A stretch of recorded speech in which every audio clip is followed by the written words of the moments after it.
प्रभु यीशु में प्यारे बहन और भाइयों, आप सबको जय मसीह की। और मैं परमेश्वर से प्रार्थना करता हूं कि आप सब लोग ठीक ठाक होंगे और परमेश्वर का धन्यवाद दें कि उसने आज हमें एक और नया समय दिया, एक नई ज़िंदगी का दान दिया कि उसके पास आएं और उसके पवित्र और मधुर वचन को सुने। अजीज़ों, जैसे आपको मालूम है कि पिछले 2 हफ्ते से हम धर्म शिक्षा, जिसको कैटेकिज्म कहते हैं, उसमें आज हम लॉर्ड्स डे 3, प्रभु के दिन 3 पर अपनी स्टडी शुरू करेंगे। और आज की स्टडी का जो हमारा सब्जेक्ट है, विषय है, वो है हमें अपने बारे में क्या जानने की आवश्यकता है। What we need to know about ourselves। पिछले हफ्ते हमने सुना कि मुझे प्रभु यीशु मसीह की आवश्यकता क्यों है, Why I need Lord Jesus। और आज का जो हमारा प्रश्न है, सवाल है, वो है हमें अपने बारे में क्या जानने की आवश्यकता है। तो इससे पहले कि हम अपनी स्टडी शुरू करें, मैं पवित्र वचन में से आपके सामने पवित्र बाइबल की पहली पुस्तक, जिसको हम उत्पत्ति की पुस्तक कहते हैं, जेनेसिस, उसके पहले अध्याय और उसकी 26 और 28 आयत, 26 से 28 आयत पहले पढ़ूंगा। उसके बाद उत्पत्ति नाम की ही पुस्तक, उसके दूसरे अध्याय की 16 और 17 आयत, और उत्पत्ति में से ही उसके तीसरे अध्याय की 1 से 5 आयत। First I will read from genesis chapter 1 beginning from verse 26 to 28। लिखा है, फिर परमेश्वर ने कहा, हम मनुष्य को अपने स्वरूप के अनुसार अपनी समानता में बनाएं, और वे समुद्र की मछलियों और आकाश के पक्षियों और घरेलू पशुओं और सारी पृथ्वी पर और सब रेंगने वाले जंतुओं पर जो पृथ्वी पर रेंगते हैं अधिकार रखें। तब परमेश्वर ने मनुष्य को अपने स्वरूप के अनुसार उत्पन्न किया, अपनी ही स्वरूप के अनुसार परमेश्वर ने उसको उत्पन्न किया, नर और नारी करके उसने मनुष्य की सृष्टि की। और परमेश्वर ने उनको आशीष दी और उनसे कहा, फूलो फलो और पृथ्वी में भर जाओ और उसको अपने वश में कर लो, और समुद्र की मछलियों तथा आकाश के पक्षियों और पृथ्वी पर रेंगने वाले सब जंतुओं पर अधिकार रखो। अब मैं आपके सामने उत्पत्ति उसके दूसरे अध्याय की 16 और 17 आयत पढ़ूंगा। तब यहोवा परमेश्वर ने आदम को यह आज्ञा दी कि तू वाटिका के सब वृक्षों के फल बिना खट के खा सकता है, पर भले या बुरे का ज्ञान का जो वृक्ष है, उसका फल तू कभी ना खाना, क्योंकि जिस दिन तू उसका फल खाए उस दिन अवश्य मारा जाएगा। तीसरे अध्याय की 1 से 5 आयत में हम पढ़ेंगे, जिसमें आदम और हव्वा के पाप में पड़ने का वर्णन है। यहोवा परमेश्वर ने जितने बेनैले पशु बनाए थे, उन सब में सांप धूर्त था, और उसने स्त्री से कहा, क्या सच है कि परमेश्वर ने कहा कि तुम इसे वाटिका के किसी वृक्ष का फल ना खाना? स्त्री ने सांप से कहा, इस वाटिका के वृक्षों का फल हम खा सकते हैं, पर जो वृक्ष वाटिका के बीच में है, उसके फल के विषय में परमेश्वर ने कहा है कि ना तो तुम उसको खाना और ना उसको छूना, नहीं तो मर जाओगे। तब सांप ने स्त्री से कहा, तुम निश्चय ना मरोगे, वरन परमेश्वर आप जानता है कि जिस दिन तुम उसका फल खाओगे उसी दिन तुम्हारी आंखें खुल जाएंगी और तुम भले और बुरे का ज्ञान पाकर परमेश्वर के समान हो जाओगे। ये परमेश्वर का वचन है। परमेश्वर का धन्यवाद हो। बहन और भाइयों, एक बार फिर आपको जय मसीह की। आपको याद होगा कि हमारे पिछले हफ्ते का सवाल जिसमें हमने सुना कि मुझे प्रभु यीशु की आवश्यकता क्यों है, why do I need Lord Jesus. और आज का हमारा सवाल है कि हमें अपने बारे में क्या जानने की ज़रूरत है, What we need to know about ourselves। जैसा कि आपको मालूम है कि हम धर्म शिक्षा, जिसको कैटेकिज्म कहते हैं, उसके पहले भाग में है, जिसे हमारा पाप और दुख कहा जाता है, आवर सिन एंड मिजरी। पिछले हफ्ते हमने ये भी सुना कि कैसे हम स्वभाव से परमेश्वर और अपने पड़ोसी से प्यार नहीं बल्कि उनसे नफरत करते हैं। ये एक सवाल है कि हमारे दुख के लिए किसे दोषी ठहराया जाए। कुछ लोग इस बात पर जोर देते हैं कि दुनिया में सभी बुराइयों और दुखों के लिए परमेश्वर को दोषी ठहराया जाए, कि जो कुछ भी हमारे संसार में हो रहा है वो सब परमेश्वर का दोष है। और आज का हमारा सवाल जो है नंबर 6, वो हमसे पूछता है कि क्या परमेश्वर ने मनुष्य को इतना दुष्ट और विकृत बनाया है, जैसा कि हमने आज के पवित्र वचन में पढ़ा कि परमेश्वर ने मनुष्य को अपने स्वरूप में बनाया था, अच्छा बनाया था। और यही सवाल बच्चे अपने माता पिता से भी पूछ सकते हैं कि लोग इतने बुरे क्यों हैं, क्या ये हमेशा से ऐसा था। धर्म शिक्षा हमें उत्तर देने में मदद करती है। कैटेकिज्म पहला जो हमारा प्रश्न नंबर 6, उसमें हम देखते हैं कि परमेश्वर ने इंसान को हमें अच्छा बनाया है। परमेश्वर ने मनुष्य को अपनी समानता, अपने स्वरूप में बनाया। अगर हम पवित्र बाइबल की पहली पुस्तक उत्पत्ति उसके पहले अध्याय की 31 आयत देखें तो हमें पता चलता है, और लिखा है, तब परमेश्वर ने जो कुछ बनाया था सबको देखा, तो क्या देखा कि वो बहुत ही अच्छा है। और शाम हुई और फिर सवेरा हुआ, इस तरह 6वां दिन हो गया। अजीजों, मनुष्य में कोई दोष नहीं था जब उसको परमेश्वर ने बनाया। मनुष्य में कोई छुपा हुआ दोष नहीं था जो बाद में सामने आए। मैं आपको एक एग्जाम्पल देता हूँ, उदाहरण।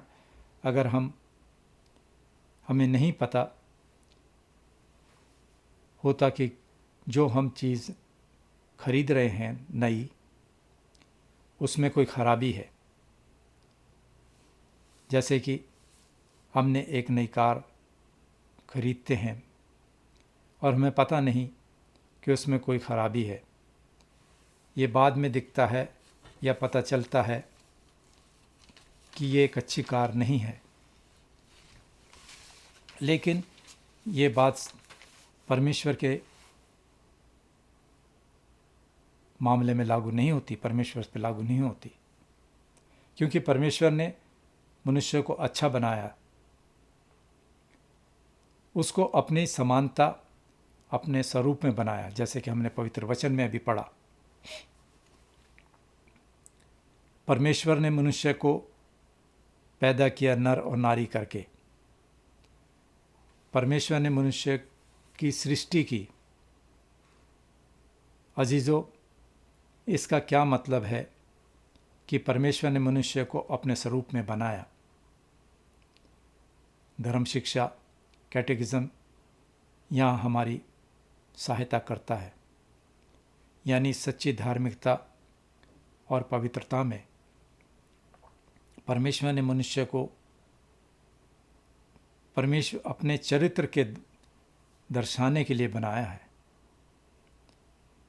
परमेश्वर धर्मी है, इसलिए परमेश्वर ने मनुष्य को भी धर्मी बनाया। परमेश्वर पवित्र है, इसलिए परमेश्वर ने मनुष्य को भी पवित्र बनाया। तो क्या मनुष्य के दुख के लिए किसी भी तरह से परमेश्वर को दोष दिया जा सकता है? अब एक ये नया सवाल है। क्या मनुष्य के दुख के लिए किसी भी तरह से परमेश्वर को दोष दिया जा सकता है? नहीं। तो हमारा अगला प्रश्न नंबर 7 हमसे पूछता है कि फिर मनुष्य की भ्रष्ट, करप्ट नेचर कहाँ से आया? उसका करप्ट स्वभाव, उसका नेचर कहाँ से आया अगर परमेश्वर ने मनुष्य को अपनी समानता में बनाया? अजीजों, हम भ्रष्ट हो गए। We become corrupt. कैसे? इसका उत्तर है उत्पत्ति 3 में, जेनेसिस चैप्टर 3 में इसका आंसर हमारे को मिलता है, जिसमें हम पढ़ते हैं कि मनुष्य के पाप में पड़ने का वर्णन। जब आदम और हव्वा ने परमेश्वर की आज्ञा नहीं मानी। उत्पत्ति 2 उसकी 16 और 17 आयत जो मैंने भी आपके सामने पढ़ी थी शुरू में, उसमें हमने देखा और लिखा था, तब यहोवा परमेश्वर ने आदम को ये हुक्म दिया कि तू वाटिका, बाग के सब पेड़ों का फल बिना रोके टोके खा सकता है, पर भले या बुरे के ज्ञान का पेड़ जो है उसका फल तू कभी ना खाना, क्योंकि जिस दिन तू उसका फल खाए उस दिन अवश्य मारा जाएगा। यानी कि आदम और हव्वा को बाग से निकाल दिया परमेश्वर ने। वो शारीरिक तौर से तो जिंदा थे, मगर आत्मिक तौर से वो परमेश्वर से उनका रिश्ता टूट गया उसी टाइम। और यही हाल हम लोगों का है कि हम जिंदा हैं, चलते फिरते हैं शारीरिक तौर से, और अगर हमारा रिश्ता हमारे प्रभु यीशु मसीह से नहीं है तो हम उससे दूर हो गए हैं, हमारा रिश्ता टूट गया, हम मर गए हैं आत्मिक तौर से। तो इसलिए परमेश्वर ने उनसे कहा कि जिस दिन तू इसका फल खाएगा उस दिन अवश्य श्योरली डाई। हमारे पहले माता पिता ने, आदम और हव्वा ने, उस पेड़ का फल खाकर जिसको परमेश्वर ने मना किया था और जानबूझकर परमेश्वर की आज्ञा का उल्लंघन किया, उसको नहीं माना, उसको आज्ञा को तोड़ा। अब सवाल ये है कि क्या हमारे पहले माता पिता आदम और हव्वा का पाप हमें अब भी असर करता है? इसका जवाब है जी हाँ। हमारी आज की धर्म शिक्षा के उत्तर 7 में हम मानते हैं कि मनुष्य के पाप में गिरने से उसके पतन ने हमारे स्वभाव में इतना जहर भर दिया कि हम सभी पाप में पैदा हुए हैं। तो क्या इसका मतलब ये है कि बच्चे भी पापी हैं? बड़े लोग तो पापी हैं, उनको समझ है, मगर जो बच्चे अनजान हैं क्या वो पापी हैं? भले ही उन्होंने कोई पाप अभी तक नहीं किया, तो क्या वो पापी हैं? इसका भी जवाब जी हाँ, बच्चे भी पापी हैं। भले ही उन्होंने खुद अभी तक पाप नहीं किया हो, और इसे हम मूल पाप यानी कि ओरिजिनल सिन कहते हैं।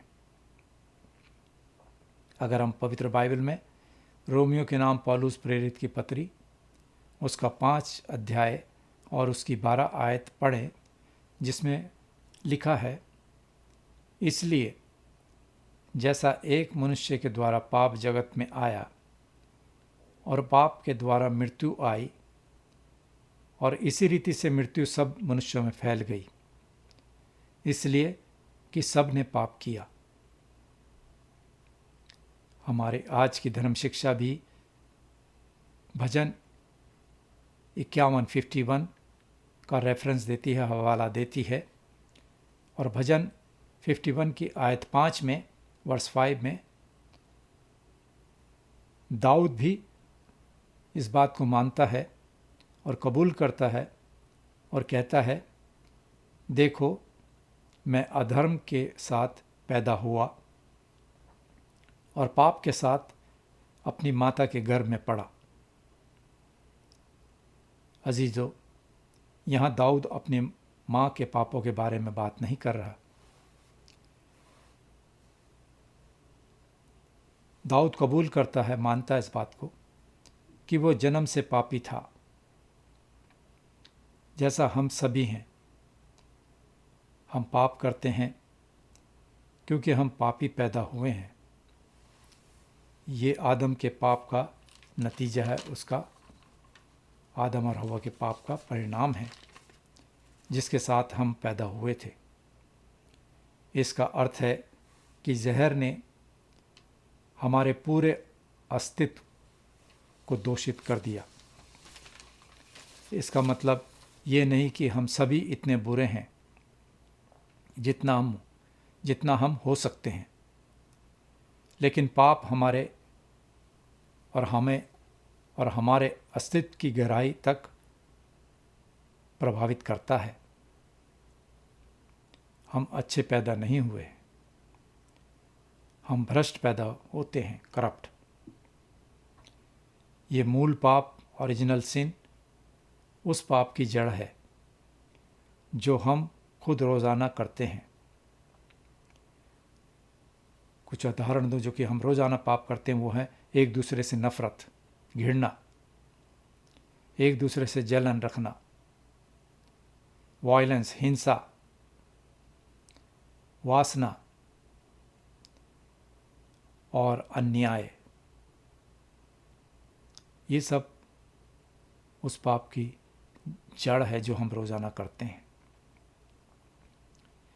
और इन्हें हम वास्तविक पाप कहते हैं, ओरिजिनल सिन कहते हैं।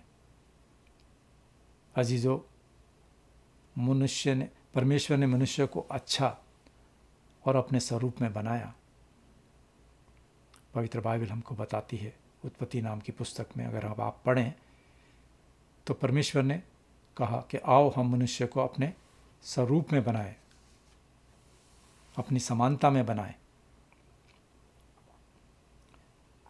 लेकिन पाप की वजह से मनुष्य से ये छवि टूट गई है।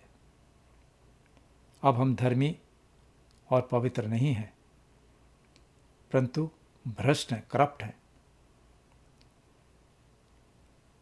क्योंकि हमारा रिश्ता पाप की वजह से परमेश्वर से टूट गया। अब हम अपने अगले प्रश्न सवाल नंबर 8 पर आते हैं, और वो सवाल है, हमें नए जीवन की आवश्यकता है। अगर हम परमेश्वर से अपना रिश्ता कायम रखना चाहते हैं तो हमें नए जीवन की ज़रूरत है। We need new life. अजीज़ों, आदम में हम दोषी और निंदा के हालात में पैदा हुए हैं। पवित्र बाइबल के अनुसार परमेश्वर के सामने ये हमारी हालत है। अगर हम रोमियो के नाम पौलुस प्रेरित की पत्री उसके 5 अध्याय के 18 आयत पढ़ें, जो हमें बताती है, और लिखा है, इसलिए जैसा एक अपराध सब मनुष्यों के लिए दंड की आज्ञा का कारण हुआ,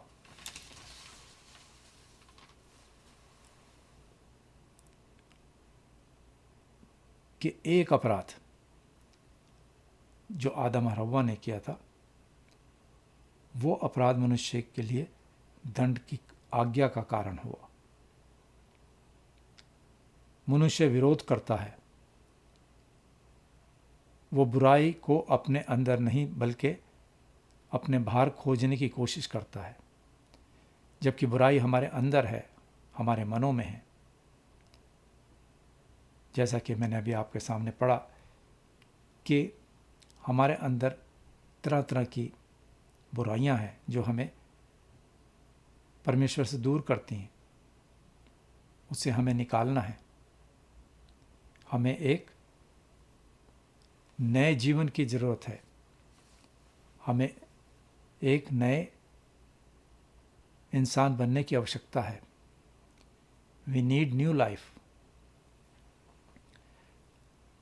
अपने भ्रष्ट हृदय में से हमें इन बातों को निकालनी है। मनुष्य कहते हैं कि हम सभी को बंदूकों पर प्रतिबंध लगाने की आवश्यकता है, तब कोई हिंसा नहीं होगी। ये अमेरिका, कनाडा के अंदर गन वायलेंस, और लोग यहाँ पे जिक्र करते हैं कि अगर इन पर काबू कर लिया जाए, बंदूकों पर प्रतिबंध लगा दिया जाए, तो शायद हिंसा नहीं होगी। लेकिन ये बात गलत है। हमें बस इतना करना है कि हमें एक दूसरे को शिक्षित करें और एक दूसरे के प्रति संवेदनाशील बने और कोई जात पात का भेदभाव नहीं रखें। एक दूसरे से प्रेम करें, जो जैसे कि प्रभु यीशु मसीह ने कहा कि तू अपने समान अपने पड़ोसी से प्रेम मोहब्बत रख। हमें एक दूसरे से प्यार और एक दूसरे की सहायता करनी है। हम इन सब के लिए, हमारी एकमात्र इन सब बातों के लिए हम सिर्फ प्रभु यीशु मसीह की ओर देख सकते हैं।